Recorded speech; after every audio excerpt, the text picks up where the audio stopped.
చిన్నతనమంటే కొంటతనమేలే, ఎన్ని ఏళ్ళైనా తీయని జ్ఞాపకమే.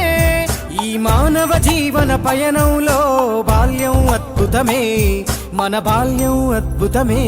చిర్రగోనెతో చిందులులే ఏడుగురకటై చెడుగుడు ఆడినము, జాజిరి ఆటల్లో పాటలు నేర్చినము. జ్ఞానం నేర్పిన ఆటలు నాడే పల్లెలో ఆడినమే, మా ఊరిలో ఆడినమే.